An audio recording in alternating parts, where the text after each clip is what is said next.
Hi நண்பா, எல்லாருக்குமே பெரிய வணக்கம். நான் உங்கள் சந்துரு பேசுகிறேன். எல்லோரும் எப்படி இருக்கீங்க? எல்லோரும் சூப்பராக ஹாப்பியாக இருக்கு நண்பா. நானும் பார்த்தீங்கன்னா சூப்பராக இருக்கேன்.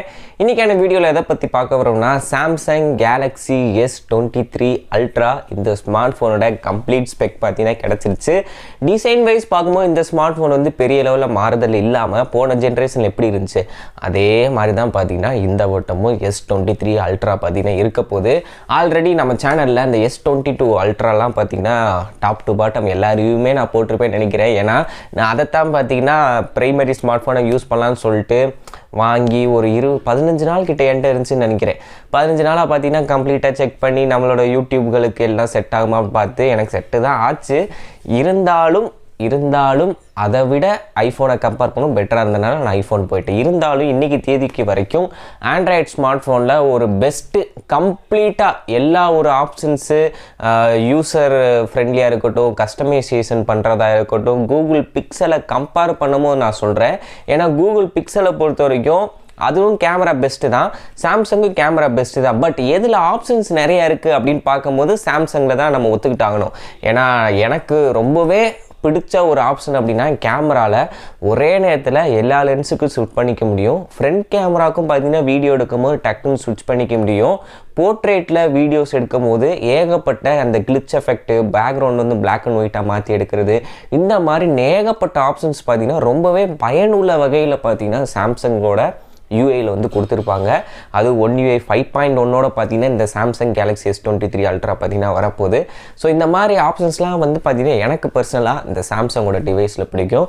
அதுவும் S23 அல்ட்ரா டாப் நாச் தான் இருக்குது. நான் என்ன ஏதுன்ற சொல்கிறேன். ஆனால் ஃப்ரண்ட் கேமராவில் எனக்கு தெரிஞ்சு ஒரு டவுன்கிரேட் இருக்குது.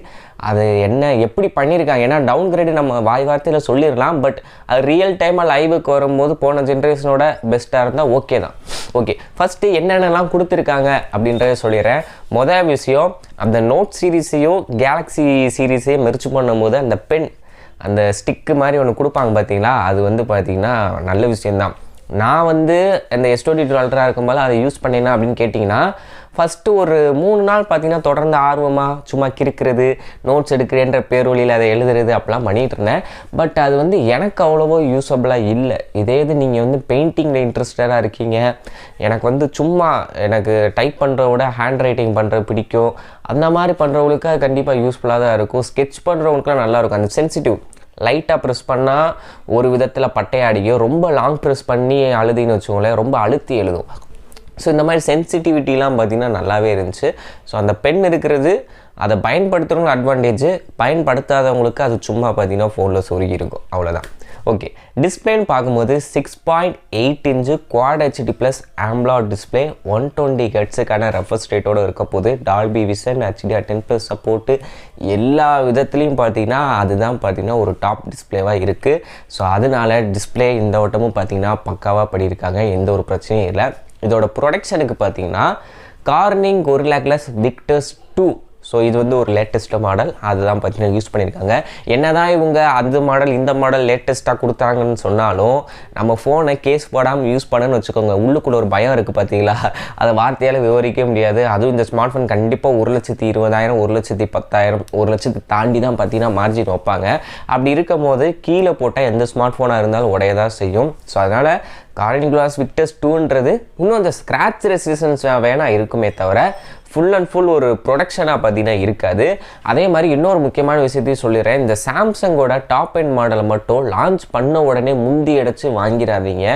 எப்போ வேணால் ரேட்டை குறைப்பானுங்க. திடீர்னு தமிழ் புத்தாண்டு வருதுல்ல, இப்போ அடுத்த மாதம் லான்ச் ஆகுதுன்னு வச்சுக்கோங்களேன், ஏப்ரல் மாதம் கூட திடீர்னு ஏதாச்சும் ஆஃபரை போட்டு கார்டு ஆஃபர் தரேன், அது ஆஃபர் தரேன்னு 5,000 10,000 வரைக்கும் குறைக்க வாய்ப்பு இருக்குது.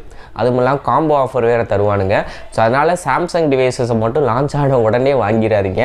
கொஞ்ச நாள் வெயிட் பண்ணி ஒரு 4 மாதம் 3 மாதம் வெயிட் பண்ணிவிட்டு அதுக்கப்புறம் வாங்குறது என்றைக்குமே ஒரு பெட்டரான ஒரு டிசிஷனாக இருக்கும். அதுக்கப்புறமா உள்ளே யூஸ் பண்ண ப்ராசர்னு பார்க்கும்போது Snapdragon 8 Gen 2 ஒரு ஃப்ளாக்ஷிப் ப்ராசர் வந்து கொடுத்துருக்காங்க. ஸோ ப்ராசரை பொறுத்த வரைக்கும் எந்த ஒரு டவுட்டுமே கிடையாது. அவங்க வந்து ஒவ்வொரு புது ப்ராசர் லான்ச் பண்ணும்போது ஹீட்டிங்கை வந்து கன்சம் பண்ணி அதை குறைக்கிறோம், அதுக்கப்புறம் பேட்டரி கன்சம்ஷன் கம்மியாக இருக்கும். ஏன்னா நாங்கள் அடுத்தடுத்த ஜென்ரேஷன் கொண்டு வரும்போது பார்த்திங்கன்னா அந்த சிப்போட சைஸ் வந்து குறைச்சிக்கிட்டே போகிறோம் அப்படின்ற மாதிரி தான் சொல்லுவாங்க. ஸோ பெர்ஃபார்மன்ஸ் வைஸ் எந்த குறையுமே சொல்லிட முடியாது, நோ டவுட் எல்லாமே பார்த்திங்கன்னா பக்காவாக இருக்கும்.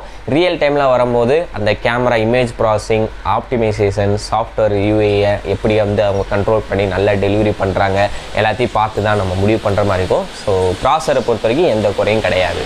ஸோ அடுத்தபடியாக பின்னாடி அந்த கேமரா டிபார்ட்மெண்ட்டுக்கு வரும். ப்ரைமரி 200 மெகாபிக்சலுக்கான சென்சார் HP2 சென்சார் பார்த்தீங்கன்னா யூஸ் பண்ணியிருக்காங்க வித் ஆப்டிக்கல் இமேஜ் ஸ்டெபிலைசரோடு இருக்குது. செகண்டரியாக பார்த்தீங்கன்னா 12 மெகாபிக்சலுக்கான அல்ட்ரா வைட் சென்சார் வந்து கொடுத்துருக்காங்க. அப்புறம் 10 மெகாபிக்சலுக்கான டெலிஃபோட்டோ, இது 10x வரைக்கும் பார்த்தீங்கன்னா உங்களுக்கு ஆப்டிக்கல் ஜூம் போகும். அடுத்தபடியாக இன்னொரு 10 மெகாபிக்சலுக்கான பெரிஸ்கோபி லென்ஸ், இது 30x வரைக்கும் ஜூமிங்கை போயிட்டு அதுக்கப்புறம் ஹைப்ரிடில் பார்த்தீங்கன்னா 100x வரைக்கும் பார்த்தீங்கன்னா ஜூமில் போகும். ஃப்ரண்ட்டில் செல்ஃபி கேமரான்னு வரும்போது 12 மெகாபிக்சல். இதுக்கு முன்னாடி பார்த்தீங்கன்னா நீங்கள் 40 மெகாபிக்சலுக்கான செல்ஃபி கேமரா வந்து பார்த்துருப்பீங்க அந்த கேலக்ஸி அல்ட்ரா சீரீஸில். இதுலேயே ஆட்டோ ஃபோக்கஸ்லாம் இருக்குது. ஃப்ரண்ட் கேமராவில் இப்படி கையை கொண்டு வந்தால் டக்குன்னு ஆட்டோ ஃபோக்கஸ் ஆகிறது, இந்த மாதிரி ஆப்ஷன்ஸ்லாம் இருக்குது. பட் கிளாரிட்டி எந்த அளவுக்கு இருக்கும் அப்படின்றது தெரில. ஏன்னா இதுக்கு முன்னாடி S21 சீரீஸில் பார்த்தீங்கன்னா ஒயிட் ஆங்கிளுக்கு வந்து 48 மெகாபிக்சல் கொடுத்துருந்தாங்க. அதுக்கடுத்து S22 அல்ட்ராவில் பார்த்தீங்கன்னா உங்களுக்கு வெறும் 12 மெகாபிக்சல், இப்போயும் 12 மெகாபிக்சல். அப்படி குறையும் போது உங்களுக்கு டக்குன்னு இமேஜை ஃபோட்டோ எடுத்து பார்க்கும்போது நல்லாயிருக்கும். ஆனால் ஜூமிங் பண்ணி பார்க்கும்போது அந்த குவாலிட்டி லாஸ், அந்த டீட்டெயிலிங் வந்து மிஸ் ஆகும். ஸோ இதே மாதிரி உங்கள் ஃப்ரண்ட் கேமராலேயும் பண்ணுறனால என்ன இருக்க போகுது, என்ன ஆக போகுது அப்படின்றது தெரியலை. ஸோ வெயிட் பண்ணி தான் பார்க்கணும். எனக்கு அந்த ஃப்ரண்ட் கேமரா மட்டும்தான் உறுத்திக்கிட்டே இருந்துச்சு, மற்றபடி ஒன்றும் கிடையாது. அடுத்தபடியாக பேட்டரின்னு பார்க்கும்போது 5000 mAhக்கான பேட்டரி, 44 வாட்ஸுக்கான சார்ஜர் பார்த்தீங்கன்னா கொடுத்துருக்காங்க. சில பேர் பார்த்தீங்கன்னா 5500 அப்படின்றாங்க, சில பேர் 5000 அப்படின்றாங்க. ஸோ அந்த பேட்டரியோட mAh டீட்டெயில்ஸ் மட்டும் தெரில. அது தெரிஞ்சு அப்படின்னா டிஸ்கிரிப்ஷன் ஆட் பண்ணுறேன். இல்லாட்டி கம்ப்ளீட்டாக இந்தியாவுக்கு லான்ச் பண்ண பிறகு ஃபுல் டீட்டெயில் ரிவ்யூவில் பேட்டரி என்ன மாதிரி கொடுத்துருக்காங்க அப்படின்றத சொல்கிறேன். டியூயல் ஸ்பீக்கர் பார்த்தீங்கன்னா இருக்க போது ஆல்ரெடி பார்த்தீங்கன்னா ஸ்பீக்கர் நல்லா தான் இருக்குது. S22 அல்ட்ராலே பார்த்தீங்கன்னா நல்லா கணீர் இருந்துச்சு. அந்த சரௌண்டிங் எஃபெக்ட்லாம் பக்காவாக இருந்துச்சு. டியூயல் ஸ்பீக்கரு, டைப்-C போர்ட்டு, அதுக்கப்புறம் NFC சப்போர்ட் பார்த்தீங்கன்னா உங்களுக்கு இருக்க போது. அதுக்கப்புறம் LPDDR5 RAM கிடையாது, LPDDR5X RAM வந்து கொடுத்துருக்காங்க. UFS 3.1 ஸ்டோரேஜ் ஆப்ஷன் இருக்க போது. 8லேருந்து ஆரம்பித்து 12 GB RAM அப்படின்னு போயிட்டுருக்கு. 1 TBக்கான ஸ்டோரேஜ் கொடுக்க வாய்ப்பு இருக்கான்றது தெரில, பட் கொடுப்பாங்கன்னு தான் நினைக்கிறேன். ஏன்னா அப்போ தான் ஐஃபோனு கிட்ட 120, 125 வரைக்கும் ப்ரைஸ் வைக்க முடியும். ஸோ அது வெயிட் பண்ணி பார்ப்போம். அடுத்தபடியாக இதில் வந்து IP ரேட்டிங்கும் இருக்குது. நம்ம ஃபோனை வந்து தண்ணிக்குள்ளே வச்சு நோண்டுறது இந்த மாதிரி பண்ணலாம். பட் நான் எப்பயுமே பார்த்தீங்கன்னா அதை வந்து ரெக்கமெண்ட் பண்ண மாட்டேன். நம்ம நேரம் வந்து சரியில்லைன்னா தண்ணி ஃபோனுக்குள்ளே போய் டிஸ்பிளே வரைக்கும் பவர் போர்டு வரைக்கும் ஃபால்ட் ஆகும் அதிகமான வாய்ப்புகள் இருக்குது. ஸோ அதெல்லாம் நம்ம பார்த்திங்கன்னா பண்ண வேணாம். ஓகே, ஓவரால் இந்த ஸ்மார்ட் ஃபோன் எப்படி இருக்குது அப்படின்னா நல்லா இருக்குது. ஆனால் லான்ச் ஆனே வாங்காதீங்க, கொஞ்சம் நாள் கழித்து வாங்க, ரேட்டு குறையும். இன்னொன்று அந்த front selfie camera spec wise பார்க்கும்போது டவுன்கிரேட் ஆன மாதிரி தெரியுது மெகா பிக்சல். பட் அது சாம்சங் எந்த அளவுக்கு ஆப்டிமைஸ் பண்ணி சூப்பராக கொண்டு வந்திருக்காங்கன்றது தெரில. மற்றபடி எல்லாமே பார்த்தீங்கன்னா சேம் தான். டிசைன் வைஸ் உள்ள யூஸ் பண்ணுறதுக்கு எக்ஸ்பீரியன்ஸ் வேறு ஒன்றும் புதுசாக இல்லை. ஆல்ரெடி நம்ம பார்த்த அல்ட்ரா சீரீஸில் இன்னும் கொஞ்சம் லைட்டாக ஒரு சின்ன மாடுலேஷன் மட்டும் பண்ணி கொண்டு வந்திருக்காங்க. அது மட்டும் இல்லாமல் சாம்சங்கோட One UI 5.1 அது வந்து பார்த்திங்கன்னா அவுட் ஆஃப் த பாக்ஸ் வரப்போகுது. ஸோ வெயிட் பண்ணி பார்ப்போம். இதோட ரேட்டை வச்சு தான் பார்த்திங்கன்னா நம்ம முடிவு பண்ணுற மாதிரி இருக்கும். கொஞ்ச நாள் ஆச்சுன்னா அவங்களே 85, 90, 95 இந்த மாதிரி கொண்டு வந்துடுவாங்க. லான்ச் பண்ண மட்டும் 110 அந்த மாதிரி கெத்த காட்டும். பார்த்தில நாங்களும் ஆப்பிளுக்கு ஈக்குவலாக ரேட்டை வச்சு ஒரு ஸ்மார்ட் ஃபோன் இறக்குறோம் அப்படின்னு. அப்புறம் கொஞ்ச நாள் அவங்களுக்கே விற்கலேன்னு தெரிஞ்ச பிறகு ரேட்டை வந்து குறைச்சிருவாங்க. ஸோ வேறு ஒன்றும் இல்லை. ஏதாவது சந்தேகங்கள் இருந்தால் கமெண்ட்ஸை சொல்லுங்கள், கண்டிப்பாக நான் ஒரு வீடியோ மேக் பண்ணுறேன். தேங்க்யூ நண்பா, பாய்.